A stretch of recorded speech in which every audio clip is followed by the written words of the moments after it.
So overall, the results that these interventions do improve people's self-efficacy as a package. That's good news.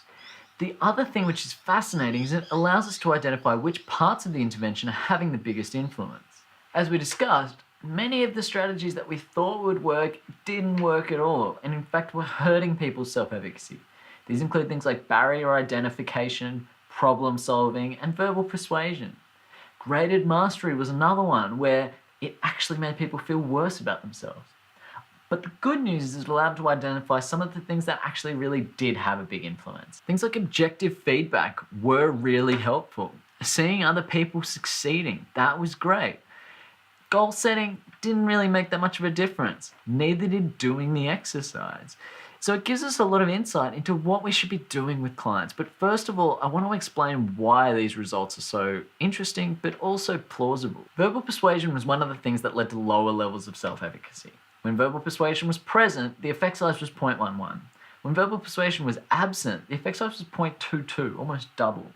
This is really interesting because it's one of the go-to strategies that people use when they try to improve someone's self-efficacy. What researchers believe is going on is that when you provide someone with persuasion and you try to convince them that they're actually really good at something, but they don't believe it themselves, their mind reacts in a way and kind of argues back. If you were about to go towards a presentation and you were feeling really nervous, you didn't really know what you were going to do, your heart rate's going quickly, and someone came up to you and said, "Oh mate, you're going to kill it." What's your mind say?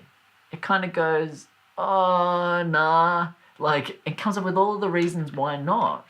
There's this paradoxical effect when you sometimes say positive things to yourself, but also when other people say positive things to you, where your mind can come up with all of the negative reasons and all of the bad things, all of the hopeless predictions about the future. And this means that when you provide lots of praise to someone, particularly when they're starting out and they don't have a reason to believe it, it can reduce their level of self-efficacy. Graded mastery was another area where you probably didn't expect that this was going to lead to lower levels of self-efficacy. Remember, this is the kind of common sense idea of taking a big goal and breaking it up into little ones. Now, goals on their own didn't have any effect. Remember that. So what seems to be happening is it might be getting feedback and achieving goals that is improving people's self-efficacy. When it comes to graded mastery, what you're doing is taking a large goal. Say a client wants to run a marathon, and you break it down into smaller goals. They go from 40 down to 30K runs, 10K runs, 5K runs, and you start them small. As the person progresses, you increase the difficulty of the goal. This is graded mastery. It came from way back when people were looking at exposure to things that people were afraid of.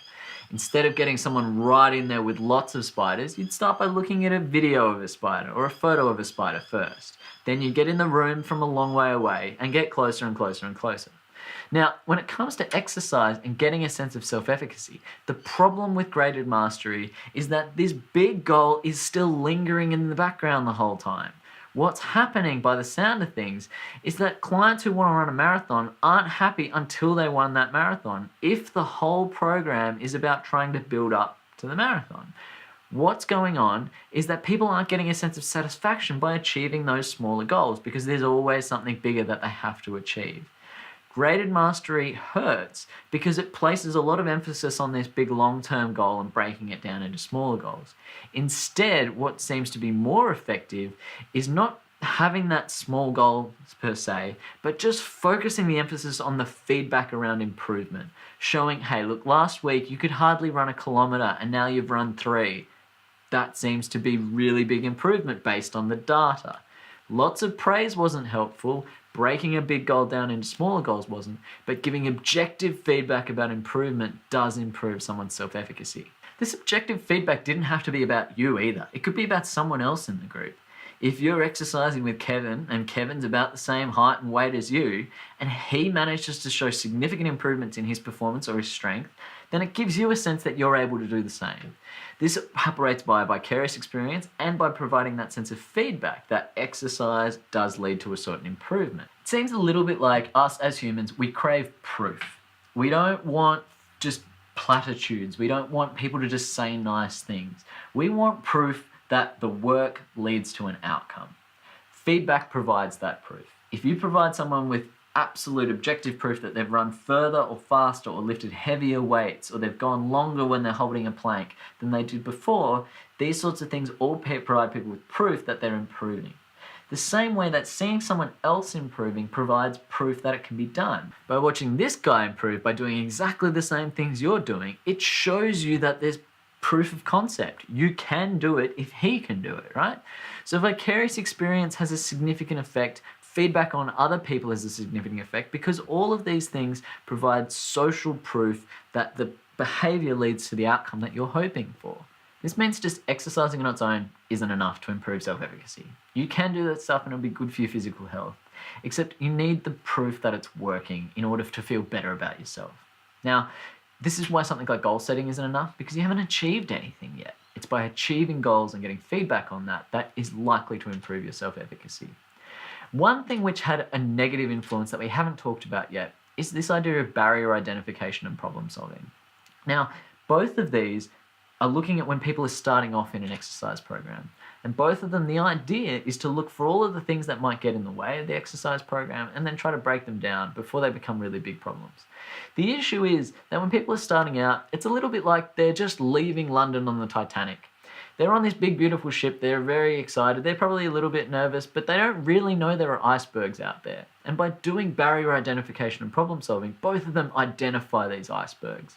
Now, as we've discussed in a previous lecture, those strategies might be good once someone has an intention to exercise to help overcome genuine problems that are in front of them. But when someone's lacking self-efficacy, one of the strategies that we've tried around identifying a barrier or problem solving those barriers seems to put more emphasis on the barrier rather than just getting someone started with something realistic and giving them feedback around their own improvement. So we don't know everything. We don't know how these interventions work in the long run. There are a few limitations with this study that we need to consider before making really strong conclusions. Some of the interventions weren't really reported that well, and Ashford and colleagues had to make interpretations about whether it was barrier identification or problem solving. And this made it difficult to classify according to self-efficacy theory. The meta-analysis itself only looked at short-term initial improvements in self-efficacy straight after the program, not 6 months or 12 months later. And that's maybe where something like barrier identification or problem solving might have been more helpful. Things like graded mastery, if you eventually achieve that long-term goal, then it might be a helpful strategy.